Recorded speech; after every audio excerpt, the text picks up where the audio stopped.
warahmatullahi wabarakatuh. Kami dari kelas 10 akan menjelaskan tentang materi ancaman keamanan dan pertahanan.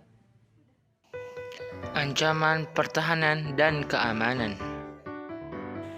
Apa sih itu ancaman? Ancaman adalah setiap usaha dan kegiatan baik dari dalam negeri maupun luar negeri yang dinilai dapat membahayakan kedaulatan, keutuhan wilayah, dan keselamatan suatu negara. Lalu apa sih ancaman hankam itu? Ancaman hankam atau ancaman di bidang pertahanan dan keamanan adalah ancaman yang mencantum integrasi bangsa yang perlu kita waspadai, yaitu yang mengancam segala usaha untuk menjaga kedaulatan, keutuhan wilayah, dan keselamatan suatu negara yang dapat berasal dari dalam negeri maupun luar negeri. Apa saja sih yang menjadi faktor penyebabnya? Yang pertama, kurangnya penerapan dan penegakan hukum dan HAM. Yang kedua, kurangnya penerapan keadilan. Yang ketiga, adanya suatu kelompok yang bertujuan untuk memecahkan suatu bangsa. Yang keempat, kurangnya persiapan pelaksanaan otonomi daerah. Yang kelima, lambatnya pemulihan ekonomi. Yang keenam, lemahnya nilai-nilai budaya bangsa akibat kuatnya pengaruh budaya asing. Yang ketujuh, kemerosotan wibawa para penegak hukum.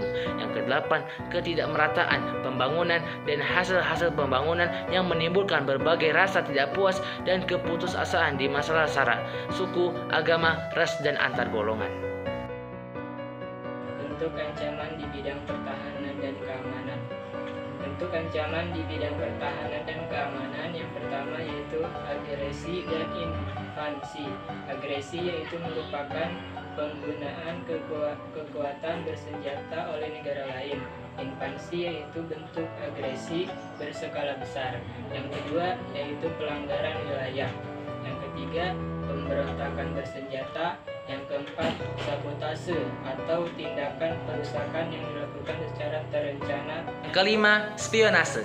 Spionase adalah suatu aktivitas memata-matai atau mengintai dan mengumpulkan informasi suatu organisasi tanpa seizin organisasi tersebut. Yang keenam, aksi teror.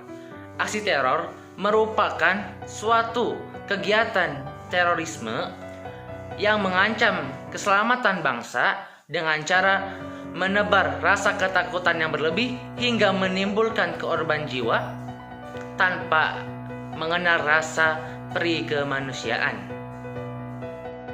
bentuk ancaman di bidang pertahanan dan keamanan. Nomor 7, ancaman keamanan laut dan udara diantaranya dapat berupa pembajakan atau perombakan, penyelundupan senjata, amunisi, dan bahkan peledak atau bahan lain yang dapat membahayakan keselamatan bangsa, penangkapan ikan secara ilegal, atau pencurian kekayaan di laut. Nomor 8, konflik komunal. Konflik komunal adalah gangguan keamanan dalam negeri yang terjadi antar kelompok masyarakat itu sendiri.